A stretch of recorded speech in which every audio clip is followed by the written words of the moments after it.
안녕하세요. 성공예감 이대호입니다.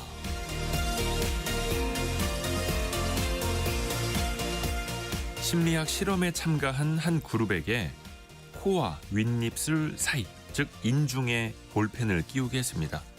표정이 좀 일그러졌겠죠. 다른 그룹에게는 볼펜을 어금니 사이로 물게 했습니다. 입꼬리가 좀 올라갔겠죠. 자, 그리고 똑같은 만화를 보여줬는데요. 그걸 얼마나 재밌게 봤는지 평가해 보도록 했습니다. 볼펜을 어금니로 문 사람들이 그 만화를 더 재밌다고 인식했다네요. 억지 웃음이라고 해도 긍정적인 효과가 있었다는 겁니다. 행복해서 웃는 게 아니라 웃으니까 행복해지는 거라고 하죠? 틀린 말이 아닙니다.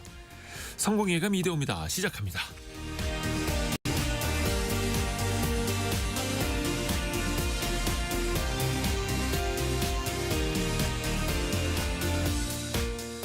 안녕하세요. 이대호입니다. 12월 10일 수요일 아침 오늘도 함께해 주셔서 그리고 오늘도 출석 체크도 해주셔서 감사합니다. 김완규님이 성공을 한 발짝 다가가게 하는 프로그램 오늘도 화이팅입니다라고 보내주셨고, 김영숙님은 성공예감 최애 프로그램이에요. 최애, 가장 사랑하는 프로그램이라고 보내주셔서 감사합니다. 오늘의 경제상식 퀴즈는요, 여러분이 모르실 수 없는 곳, 도시 이름입니다. 최근에 이재명 대통령도 이야기를 했죠. 수도권 집중 현상 지나치다, 성장 잠재력을 훼손하는 상황이다 라고까지 진단을 했는데요. 그러면서 기업을 비롯해서 지역으로 갈수록 재정적인 인센티브를 주겠다라고 말을 했습니다. 그러면서 정부 부처 지방 이동 계속해서 이어지고 있는데요. 최근에는 해양수산부의 대규모 이전이 시작이 됐죠. 정부 세종청사에 있던 부처가 다른 곳으로 이동하는 건 이번이 첫 사례라고 하는데요. 과연 해양수산부가 어디로 옮겨갈까요? 정부 부처 이동은 그냥 단순한 이사가 아니죠. 지역 균형 발전, 또 산업 육성 등등을 동시에 목표하고자 하는 건데요. 해양수산부가 이사가는 그 도시를 맞춰주시면 됩니다. 사실 힌트가 따로 필요 없으실 것 같은데, 돌아와요? 이곳 항해. 자, 짧은 문자 50원, 긴 문자 100원이 드는 샵 9730, 그리고 KBS 콩이 열려 있고요. 추첨을 통해서도 선물을 보내드립니다. KBS 콩, 유튜브는 언제든지 열려 있습니다. 성공예감 이대호입니다. 자주 검색하시면 성공이 가까워집니다.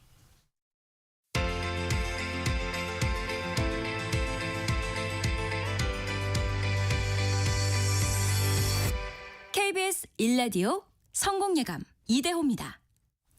오늘의 경제뉴스 동아일보 백상경 기자, 연합인포맥스 서영태 기자와 함께합니다. 안녕하세요. 네, 안녕하세요. 백상경 기자는 어떤 소식 준비했나요? 네, 국내외 증시 상황과 함께 최근 비상 걸린 환율 고공행진, 이 정부가 총리실 하는 금감원까지 나서서 총력전에 들어갔다는 소식 전해드리고요. 네. 다음으로 겨울철 필수인 패딩, 그 안에 들어있는 털이 거위냐 오리냐 요걸 네. 놓고 해마다 계속 난리가 납니다. 근데 네. 이제 관련한 뉴스도 함께 정리해 보겠습니다. 네, 좋습니다. 서영태 기자는요? 네, 보건복지부가 도수 치료 같은 비급여 항목에 대해서 관리급여 적용을 시작했는데요. 네. 이 정책에 대해서 알아보고요. 또 한국은행이 제안하는 경제 성장률 높이는 방법, 이것도 알아보겠습니다. 네.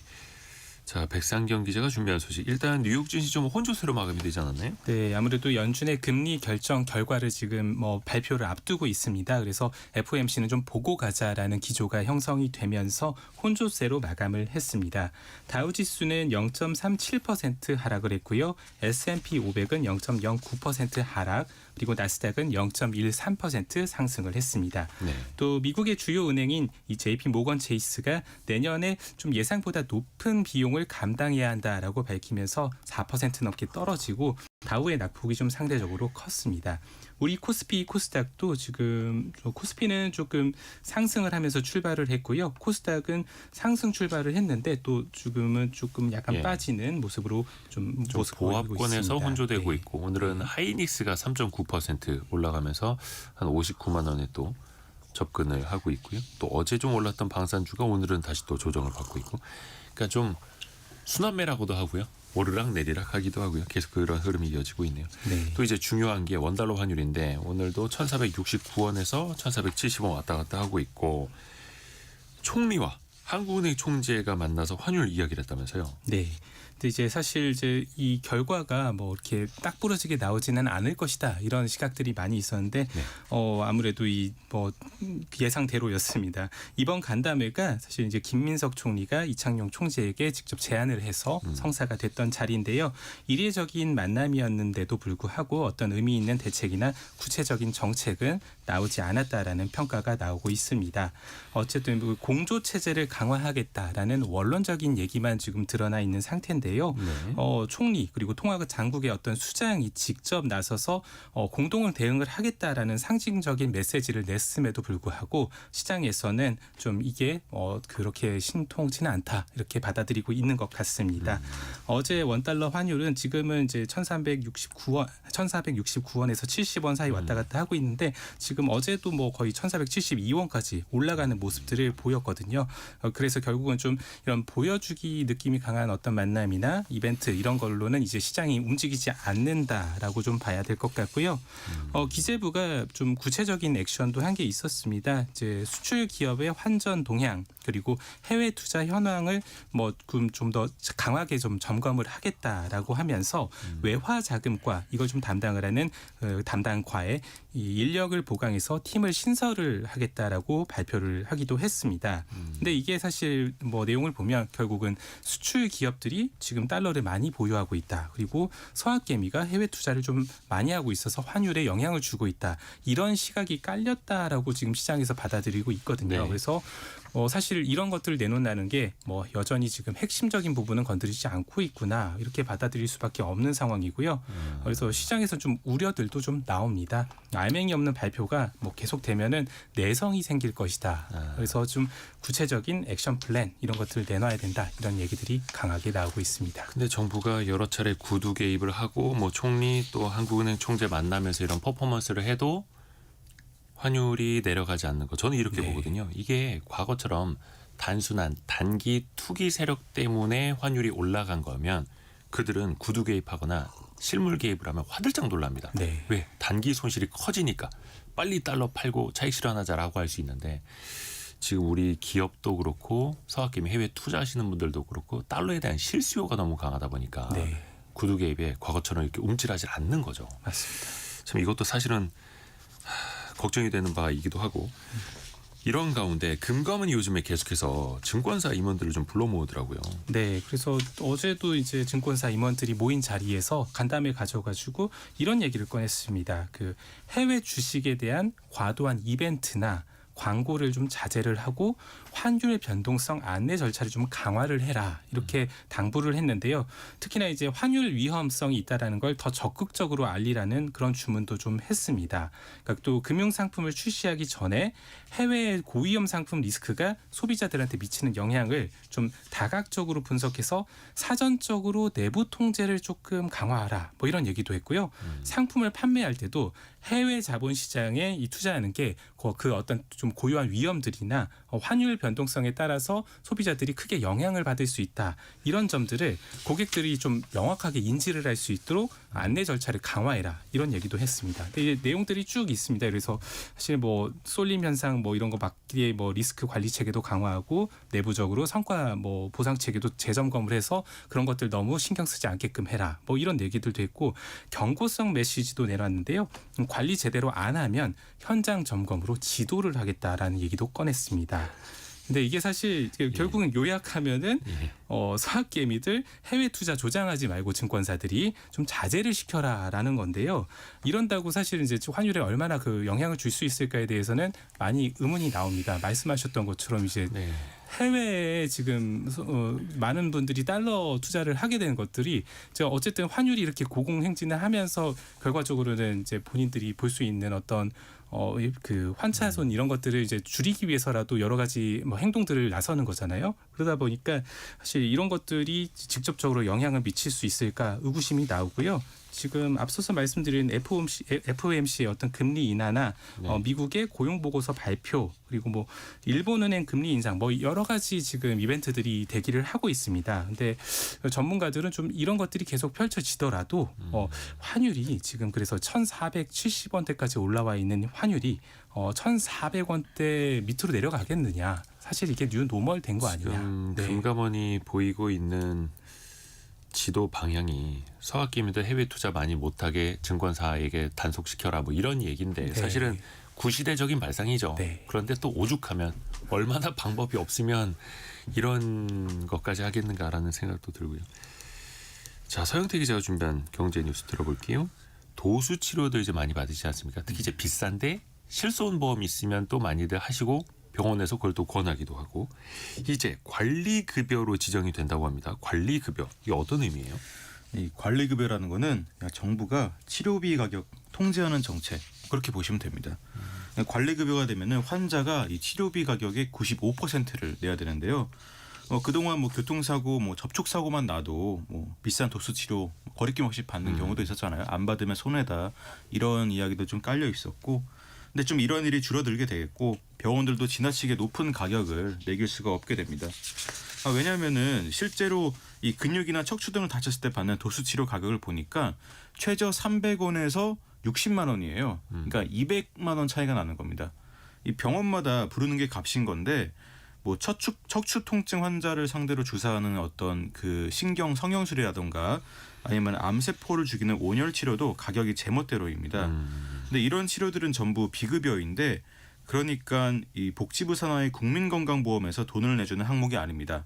대신에 실손보험을 판 보험사에서 돈을 대는데 아무튼 환자가 돈을 내는 게 아니다 보니까 뭐 너도 나도 도수치료 같은 거를 뭐 받고자 했고 또 병원 입장에서도 뭐 환자들이 부담스러워하지 않고 보험사가 돈을 내는 거니까 네. 뭐 가격을 그냥 제각자 높게 부르고 그랬던 거죠. 근데 이게 문제가 보험업계 입장에서는 적자를 너무 많이 보게 됩니다. 이 비급여 항목 때문에. 그렇죠. 네. 네. 그렇다 보면 보험 가입자의 보험료가 올라가는 거니까 뭐 보험 가입자 부담으로 뭐 환자라든가 뭐 병원만 좋은 일 하게 되는 겁니다. 이게 참 악순환이잖아요. 네. 그러니까 보험사 입장에서는 손해율 높아지니까 보험료 더 올려야겠고 또 보험료 올라가면은 가입자 입장에서는 그거 아까우니까 한 번이라도 더 도수치료 받으려고 하고 여기 이제 그 개정이 된다라는 건데 보험사랑 또 병원들 입장 차이가 참 클 것 같습니다. 이게. 네, 이 가격을 통제한다는 게 결국에는 가격을 낮추겠다는 건데 보험사 입장에선 나갈 돈 적어지니까 좋은 거고 병원 입장에선 받을 돈 적어지니까 싫은 거죠. 이 보험업계 같은 경우는 이거 너무 좋은 거다. 이 치료비 부풀리기도 없어질 거고 또 과잉 진료도 없어질 거다. 너무 좋다 이렇게 반겼고 앞으로는 충격파 치료, 언어 치료 같은 이런 좀 과잉 진료성 진료도 관리급여 적용을 좀 해주면 좋겠다. 이런 게 보험업계 입장입니다. 반대로 의료계는 반발했습니다. 강하게 반발했는데요. 뭐 정형외과라든가 재활의학과, 마취통증의학과 뭐 대부분 비급여 항목이 주 수익이기도 했는데 네. 결국에는 이 돈 벌 구멍을 하나 막아버리는 셈이니까요. 당연히 반발할 수밖에 없겠죠. 복지부는 아무튼 강하게 추진한다는 입장입니다. 과잉 진료를 막을 수가 있고 또 가격이 제멋대로인 비급여 시장을 좀 정상화할 수가 있는 거니까요. 또 이렇게 또 비급여 적용이 쉬운 비필수 의료 영역이 돈을 좀 많이 벌다 보면은 의료 인력들이 좀 이런 쪽으로 많이 빠지는 경우가 있었어요. 또 이런 것도 좀 예방하겠다. 이런 차원에서 나온 정책이라고 볼 수 있겠습니다. 도수치료 그 가격의 95%를 환자가 지불하게 된다. 관리급여로 지정. 이게 또 이제 확정이 되면 또 어떤 결과가 나올지는 좀 지켜봐야겠네요. 그리고 그 의료급여 부양비 제도가 폐지된다고 해요. 어떤 내용입니까? 이 의료급여는요. 정부가 저소득층한테 의료비를 거의 다 내주는 네. 그런 복지제도입니다. 건강보험이랑 다른 건데요. 이때 의료급여 수급자가 가족 같은 어떤 부양 의무자로부터 생활비를 받는다고 간주하는 그런 부양비 제도가 있습니다. 한 25년 전부터 이런 제도가 있었는데요. 만약에 의료급여를 받아야 할 만큼 경제적으로 어려운데 자식들이랑 연락 끊긴 그런 노인이 있다고 하면은 이 노인은 사실상 자식으로부터 받는 돈이 없는 건데 그렇죠. 정부는 그동안 이 노인이 어느 정도의 생활비를 받고 있다고 가정을 했습니다. 자식이 있으니까. 네. 그럼 노인이 있지도 않는 소득 때문에 의료급여 혜택을 못 받은 겁니다.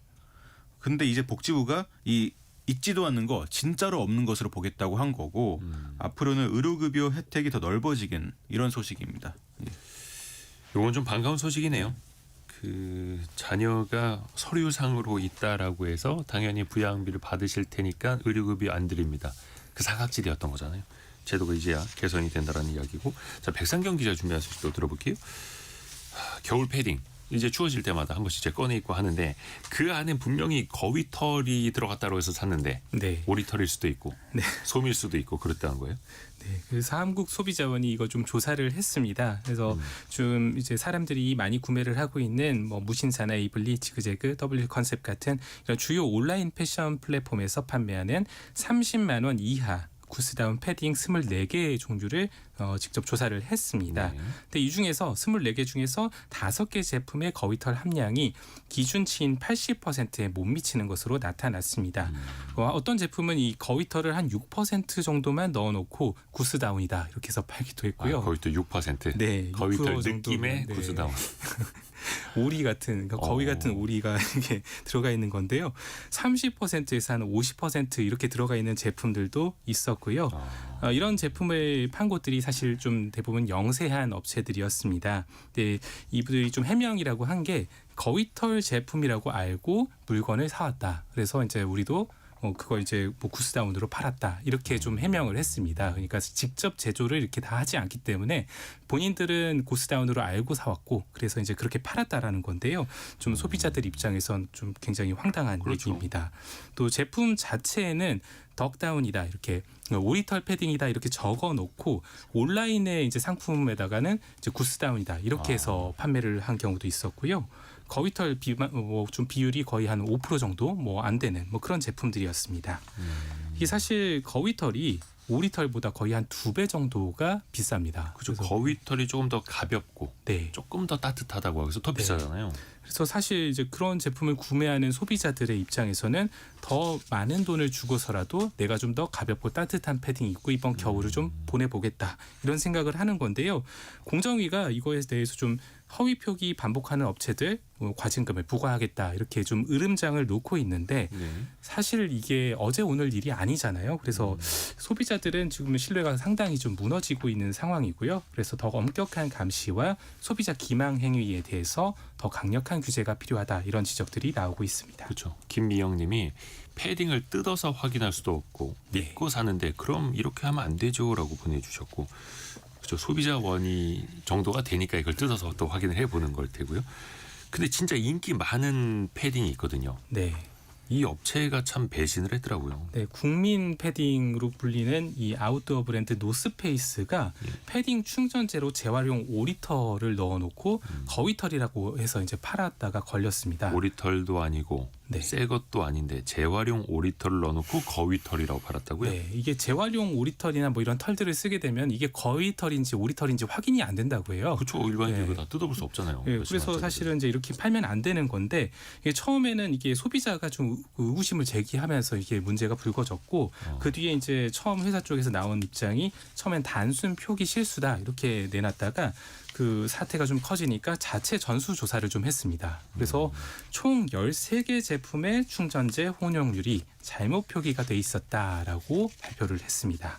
그래서 이제 별도의 보상 같은 건 딱히 없이 이제 제품을 직접 이제 환불만 해주겠다 이렇게 밝혔는데요. 이게 뭐 이유를 들어보면 이제 새 시즌 제품을 발매를 하면서 조금 제품에 어떤 변화를 줬습니다. 근데 이걸 외주 판매 대행사에서 정보를 업데이트할 때 이 기존의 충전재 정보를 그대로 갖다 쓰고 이걸 수정을 안 했다고 해요. 실수라는 거예요? 네, 실수다 이렇게 얘기를 하고 있는 건데요. 시민단체들에서는 지금 공정위 신고 그리고 집단 분쟁 조정 같은 소비자 피해 구제 절차를 검토를 하고 있는 상황입니다. 그렇죠. 아니 단순 실수라고 해도 어찌됐든 간에 소비자들은 비싼 돈을 주고 산 거잖아요. 네, 잘못된 표기의 광고를 통해서 소비자들이 비싼 돈을 주고 잘못된 제품을 산 거기 때문에 이건 분명히 회사 쪽에서 책임을 좀 일정 부분 져야 될 것으로 보이고요. 이와 별개로 또 이제 최근에 그런 움직임도 있습니다. 이렇게 우리가 오리냐 거위냐 이게 따지지 말고 살아있는 동물의 털을 뽑는 이런 동물 학대를 막아야 된다라고 하면서 오히려 이제 좀 합성 소재들 폴리에스터나 아니면 솜 같은 것들을 넣은 좀 윤리적 소비를 하자 이런 움직임들도 있는데요. 네, 뭐 여러 가지 뭐 그 패딩을 두고 여러 가지 모습들이 좀 나타나고 있습니다. 하정숙님이 예전에 이사하면서 솜잎을 다 버렸는데 아깝네요라. 복화솜이 최고라고. 그리고 최경민님이 거위털이라고 믿으면 마음만은 훈훈했었죠. 이것도 일종의 위약 효과, 네, 플라시보 효과 뭐 이렇게 이펙트가 될까요? 네. 근데 일단 우리가 또 비싼 돈을 주고 거위털이라고 산 거면 싸게 이거는 샀으면 이제 괜찮은데요. 그렇죠. 네. 이거는 나중에 노스페이스도 얼마나 또 정정을 하고 환불을 해주는지 피해 보상을 하는지도 한번 또 지켜볼게요. 자, 서영태 기자 준비한 소식 들어볼게요.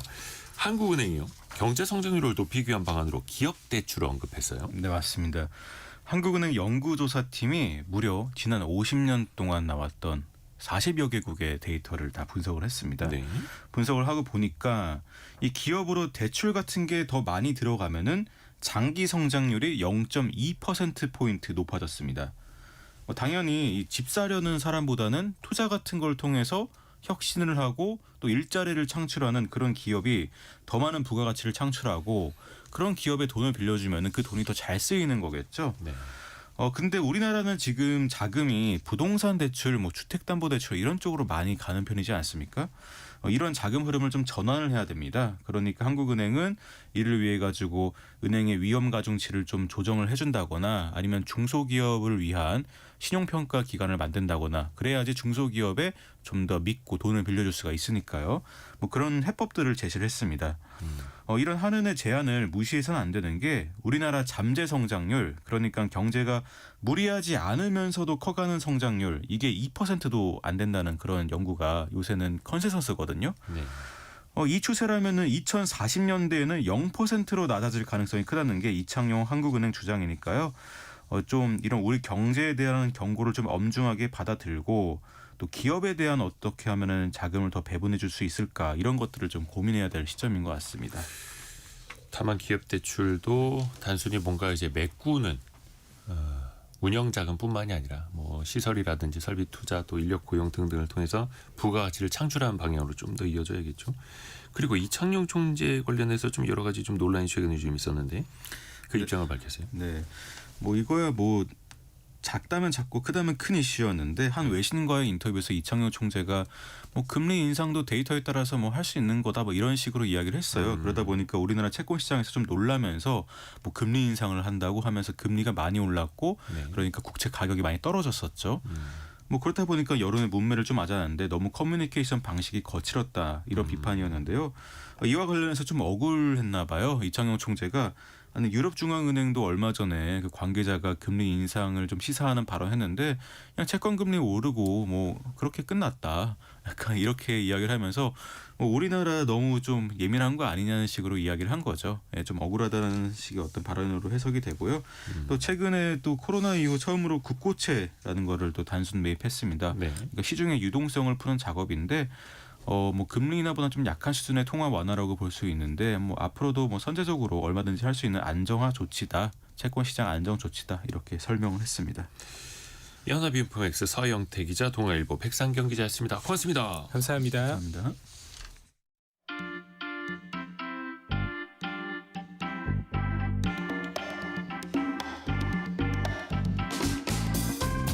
지금 여러분께서는 KBS 1라디오 성공예감 2대호입니다를 듣고 계십니다. 프로그램에 참여하신 청취자 여러분께는 추첨을 통해 아름다운 식탁 창조 주비푸드에서 뿌리 담은 리얼 생와사비를, 쉽고 빠른 판촉물 제작 시너지 기프트에서 고속충전 마우스패드를, 그리고 성공예감에서 준비한 커피 쿠폰을 보내드립니다. 당첨자는 성공예감 2대호입니다 홈페이지에서 확인하세요.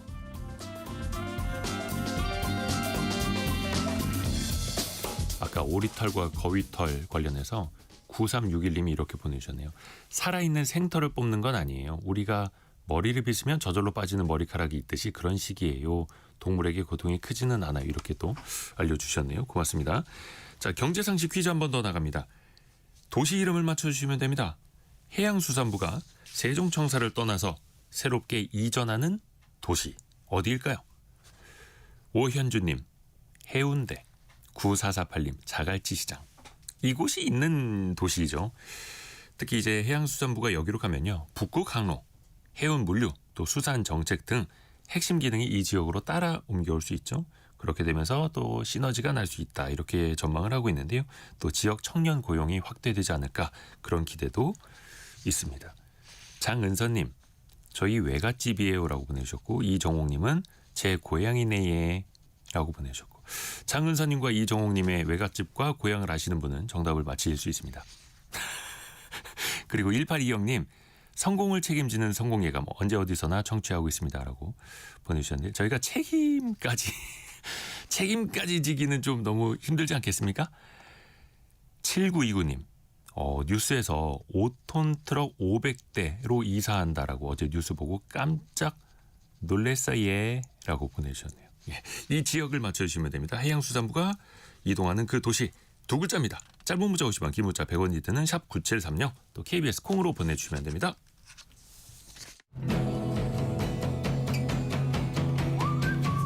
오늘의 움직임에 주목하고 세상의 흐름을 놓치지 않습니다. 여러분의 내일을 응원하며 성공의 열쇠를 함께 찾아갑니다. 성공예감 이대호입니다. KBS 박대기 기자의 시선으로 경제의 과거, 현재, 미래까지 살펴보는 경제 대기록 시간입니다. 최근에 넷플릭스가 워너브라더스를 인수하겠다라고 발표를 해서 깜짝 놀라게 했죠. 그런데 여기에 파라마운트까지 참전을 했습니다. 아니야, 내가 살 거야. 이런 식인데요. 뜨거워지고 있습니다. 박대기 기자와 함께 이 시장을 한번 들여다보시죠. 안녕하세요. 네, 안녕하십니까. 넷플릭스 유료로 보세요? 예, 저는 뭐 서비스를 통해서 대부분 그러실 텐데 광고를 보는 조건으로 좀 싸게 이렇게 보고 있습니다. 다른 데랑 이렇게 멤버십 하면 요거 네. 싸게 볼 수 있는 그걸로. 아니 근데 넷플릭스가 만들어진 지 30년도 안 된 기업인데 100년 넘는 전통의 워너브라더스를 사겠다고 합니다. 네. 이거 어떻게 된 겁니까? 뭐 가장 큰 배경은 워너브라더스가 3년 연속 적자였거든요. 워너브라더스는 현재 물론 영화도 만들지만은 주로 케이블 TV 중심으로 그런 어떤 미디어라고 볼 수 있고요. 넷플릭스는 다들 아시는 대로 OTT 플랫폼 이 기업인데 그러다 보니까 뉴 미디어가 그 레가시 미디어, 올드 미디어를 잡아먹게 된 그런 상황이다 이렇게 보시면 될 것 같습니다. 네. 워너브라더스 하시면 다들 아실 겁니다. 반지의 제왕, 해리포터 뭐 이렇게 영화관에 가면은 WB라고 커다랗게 이제 로고 뜨는 거 다들 기억하실 텐데. 앞에 영화 나오기 전에 타이틀. 네, 그렇습니다. 배트맨, 슈퍼맨 다 여기서 만든 거고요. 그렇죠. 그 과거로 가자면은 예를 들어서 뭐 추억의 명화들도 엄청 2001년 스페이스 오디세이라든지 그다음에 그 남북 전쟁을 다룬 그 영화 라든지 네. 정말 많습니다. 그리고 또 저희 굉장히 때는 많아요. 네. 미드 프렌즈라고 예. 영어 공부한다고 한 20년 전에 다들 보셨던 프렌즈 미드 기억하실 겁니다. 이게 사실은 넷플릭스에서 볼 수 없는 이유가 이 워너브라더스가 따로 이제 그 IP를 가지고 있기 때문에 자체 이제 HBO 맥스를 통해서 서비스를 하고 있는 중이기 때문에 현재는 볼 수가 없게 되는데요. 만약에 이렇게 이 인수합병이 성공하게 된다면은 프렌즈 그리고 해리포터 같은 것들을 이 넷플릭스에도 볼 수 있는 시대가 오지 않을까 그런 예상이 되는 상황이고요. 이 워너브라더스는 지금 CNN하고 디스커버리 채널이 들어가 있습니다. 그런데 뭐 CNN 디스커버리 채널이 위상이 예전 같지 않죠. 그런 것들이. 그러면서 이제 좀 많이 어려워진 상황이고 반면에 넷플릭스는 계속 순항을 하고 있기 때문에 이렇게 인수를 하겠다고 나선 상황이고요. 인수 대금은 약 110조 원 정도 예상이 되는 그런 상황입니다. 110조 원. 네. 근데 이게 워너브라더스를 넷플릭스가 품게 되면 너무 이제 독과점으로 가는 것 아니냐, 견제의 시선도 있고, 그래서 네. 뭐 미국 정부의 승인을 받아야 된다 이런 지적도 있고, 또 여기에다가 파라마운트가 안 된다, 내가 살 거다, 또 이렇게 나왔었잖아요. 네, 워너브라더스하고 파라마운트라고 하면 대표적인 또 파라마운트도 미국의 네. 어떤 그 오래된 그 영화 제작사잖아요. 저도 그런 줄 알았는데 파라마운트를 그 최근에 데이비드 앨리슨이 인수를 했습니다. 여기도 몇 번 M&A가 됐더라고요. 네, 그렇습니다. 그래서 파라마운트가 우리가 아는 그 파라마운트가 아니라 새로워진 파라마운트고 이 데이비드 앨리슨이라는 사람은 그 오라클 창업자의 아들이에요. 그러니까 여기도 사실은 어떤 신생 기업이 이 올드 미디어를 인수한 그런 회사인데 거기서 이제 다시 이 워너까지 인수하겠다고 참전을 한 것이고요. 요즘에 그 오라클이 트럼프 정부 들어서 굉장히 잘 나가잖아요. 네. 트럼프랑 친분도 굉장히 강하다고 하고. 그렇습니다. 그 오라클 아들인 데이비드 앨리슨도 트럼프랑 아주 친한 상황이고요. 또 이 파라마운트 편에는 그 트럼프의 사위 쿠슈너도 지금 참전해 있는 상황입니다. 쿠슈너가 넷플릭스가 쉽지 않겠네요. 예, 넷플릭스 입장에서 상당히 쉽지 않은 상황이고 그래서 트럼프 대통령도 이 독점이 너무 심한 게 아니냐 이렇게 넷플릭스를 좀 살짝 견제하고 있는 상황이고요. 지금 넷플릭스가 이 워너브라더스를 인수하게 되면은 워너의 자체 OTT를 포함해가지고 OTT 시장에서 30% 이상의 그 점유율을 보이기 때문에 우리나라의 그 공정거래위원회에 해당하는 그런 심사를 받아야 됩니다. 합병에 대한 네. 심사를 받아야 되는데요.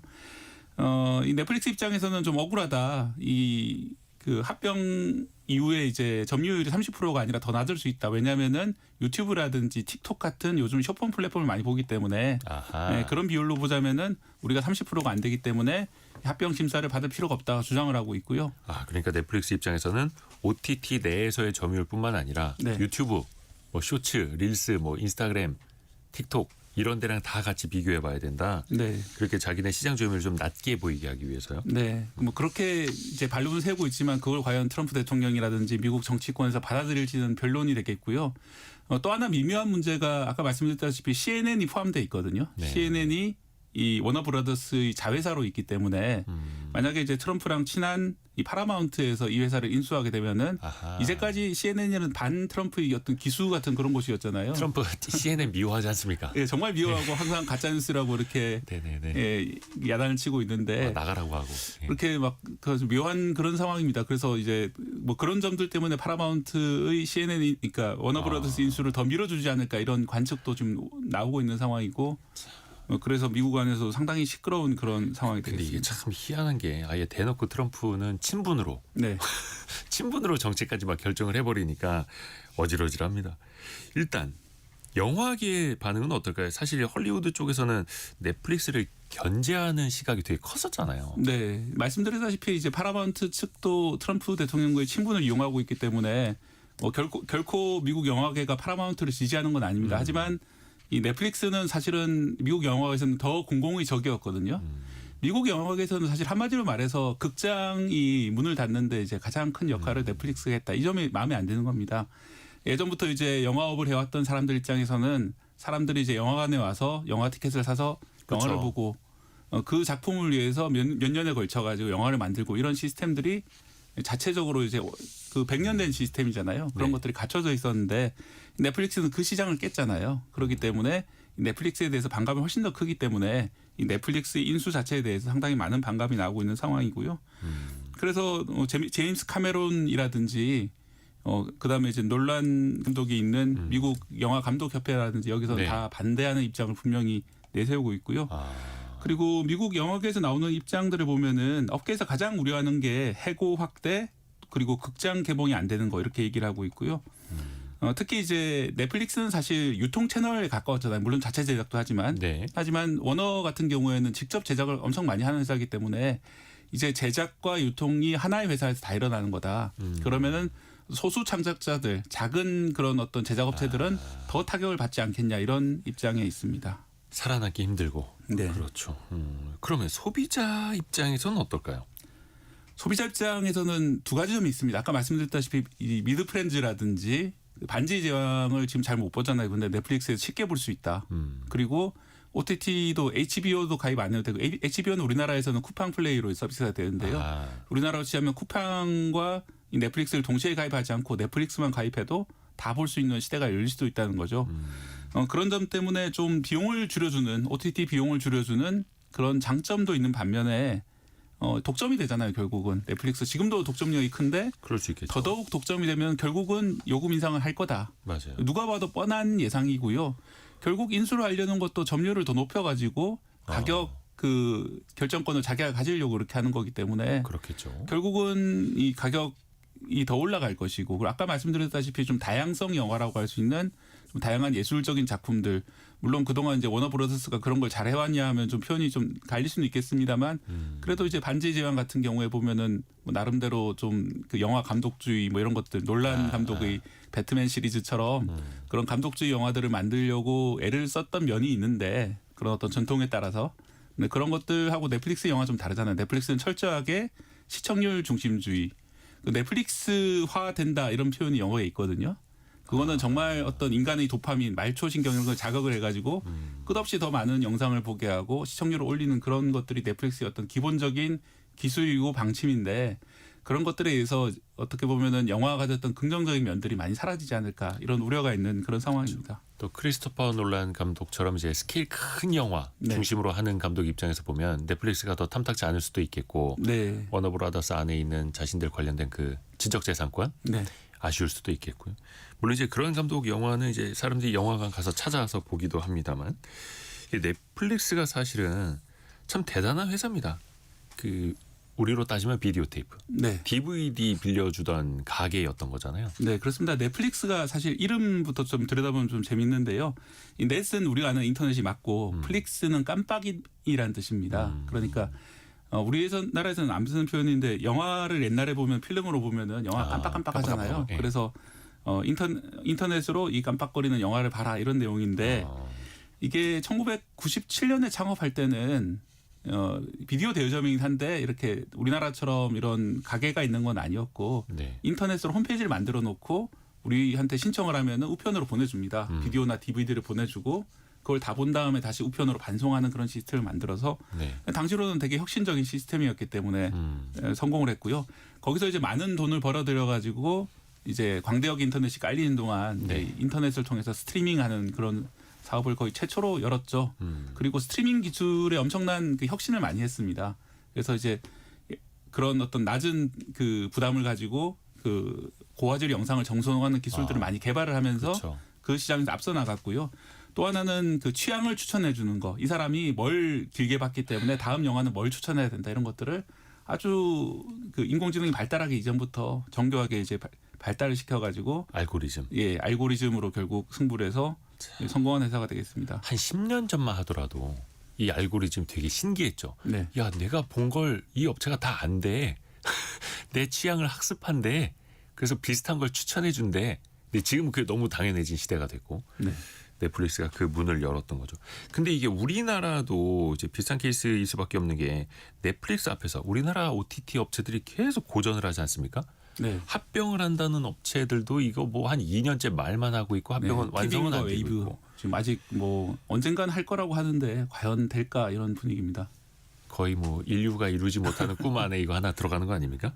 TV인가 웨이브의 합병? 근데 여기에 이제 디즈니 플러스도 뭐 공동 요금제 내놓는다 하더라고요. 예, 그 지난달에 이제 공동 요금제를 내놨는데요. 그 공동 요금제라고 해서 세 개를 한꺼번에 이제 구독할 수 있는 요금제를 냈는데 그것도 2만 원대이기 때문에 사실은 좀 부담이 되는 금액이기 때문에 반응이 엄청난 반응은 아닙니다. 다만 이제 그 세 회사 중에서도 디즈니 플러스가 꼴찌였거든요. 점유율 면에서. 그런데 디즈니 플러스 면한테는 상당히 도움이 됐다라고 하고요. 이 뭐 지금 당장 우리나라의 넷플릭스에 기울어진 운동장을 바로잡을 만큼 그런 강력한 그런 상황은 아닌 상황입니다. 그러니까 넷플릭스 빼고 다 모이자 이럴 수도 있겠네요. 네, 지금 현재 그 요금제의 취지는 넷플릭스 빼고 다 모이자 이런 취지로 만들어진 요금제가 되겠습니다. 근데 요즘에 아까 뭐 헐리우드 극장 산업 어렵다는 이야기도 했습니다만 우리나라 극장 산업도 진짜 어려워요. 네. 또 소비자 입장에서 보면은 굳이 그 돈 내고 영화관까지 가서 볼만한 게 없다. 이런 볼멘 소리도 나오고요. 네, 코로나 이후에 이제 영화관들이 말씀하신 대로 영화 요금 티켓을 많이 올려가지고 10,000원 훌쩍 넘는 가격으로 올렸고 네. 너무 비싸지다 보니까 헌혈을 해도 영화 티켓은 못 주겠다 이런 상황까지 돼버렸는데 아직은 나오더라고요. 예, 아직은 나오죠. 최근에 헌혈하고 영화 티켓 받았거든요. 예. 그러면서 제가 그 얘기를 했어요. 영화 티켓 아직 이거 비싼데 15,000원짜리 받으셔야지 왜 5,000원짜리 커피 쿠폰을 받으세요라고 옆에 분 이제 허리를 쿡 찌르기도 했습니다. 예, 좋은 거 알려주셨네요. 네, 뭐 그렇게 어려운 상황, 그렇게 요금이 올린 것 문제도 있고요. 또 하나는 이제 영화 업계 전체가 넷플릭스 때문에 흥행 영화의 그 기준이 1,000만 영화보다 없어진 지 오래됐잖아요. 그러다 보니까 영화 제작 편수 자체가 2019년도에 우리나라의 어떤 상업 영화 제작이 60편이었는데 연간 올해는 한 20편 정도밖에 안 되고요. 3분의 1 토막이 된 거죠. 그러다 보니까 이제 상당히 어려움이 벌어지고 있고 또 넷플릭스가 준 효과가 있습니다. 넷플릭스 이전에 우리나라 드라마 영화는 상당히 저예산으로 만드는 경우도 많이 있었는데 네. 넷플릭스가 들어오면서 월드스타가 많이 배출이 됐잖아요. 그러면서 우리나라 배우들의 출연료가 엄청나게 많이 상승을 했습니다. 심한 경우는 이제 회당 10억 원까지 나오기 때문에 8편을 만들면 80억 이렇게 되는 경우가 있기 때문에요. 뭐 그런 문제들 때문에 영화 제작사들 입장에서는 그런 돈을 주고 이제 만들기 어려워진 그런 면들도 있고요.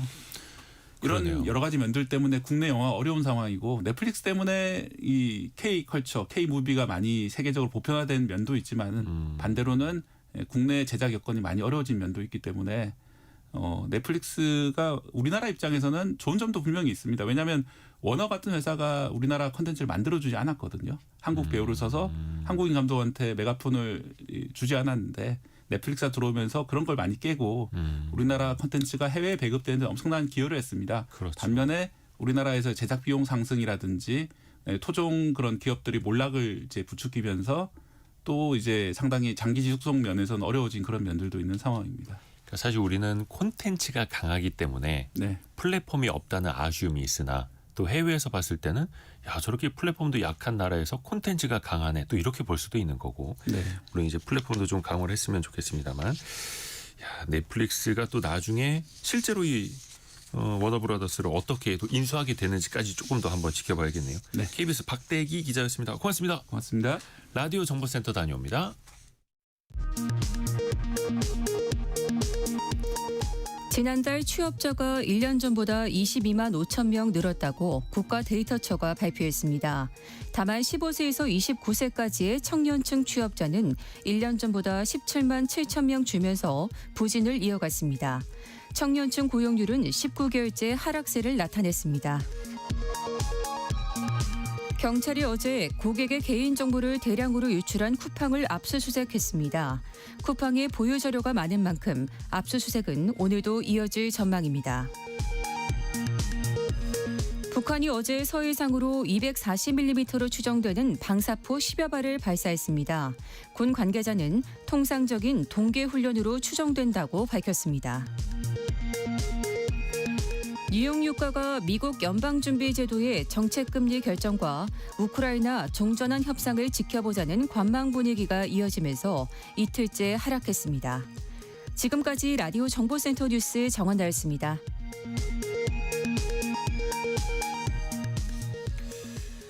우리나라 성인 3명 중에 1명이 비만이라고 하네요. 또 10년째 증가하고 있다라고 하고요. 이게 질병관리청 자료인데 이제 그래서 개인의 의지 문제가 아니다. 사회적인 질병으로 봐야 한다. 이런 지적들도 나오고 있고요. 그래서 비만 치료제를 건강보험으로 적용하자라는 얘기도 나오고 있고 비만법 제정까지도 논의가 되고 있습니다. 오늘 최근 그 비만 관련된 이슈들 또 비만약까지 한번 배워보시죠.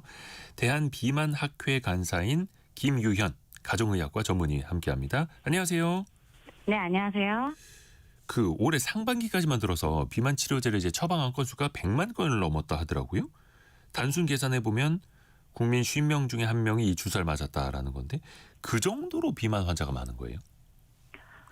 일단은 저희가 비만 유병률이 높아져서 그러니까 비만 환자가 많아져서 비만을 질환으로 개인의 의지 문제가 아니라 질환으로 보는 건 아니고 비만이라는 거를 내 몸이 정상으로 인식을 하면서 체중 감량을 시도하더라도 내 몸에서 다시 원상복구 시키려는 그런 생리학적인 변화가 입증이 되어서 질환이라는 개념으로 보자라고 나온 거고요.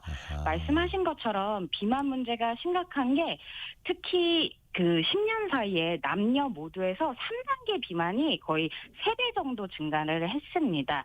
3단계 비만이라는 거는 저희가 BMI가 30 이상인 경우인데 네. 예를 들면 160cm면 90kg, 170cm면 100kg 이 정도가 되시는 분들이 네. 원래는 10년 전에는 한 명이 안 됐어요. 100명 중에. 근데 이제는 한두 명 이상 되기 시작을 했고 그들이 결국에는 이제 대사질환 그리고 혈관질환으로 높아져서 지금 굉장히 이제 심각한 사회 문제로 또 치료제를 급여화해야 된다. 이런 논의가 진행이 되고 있습니다. 그래요.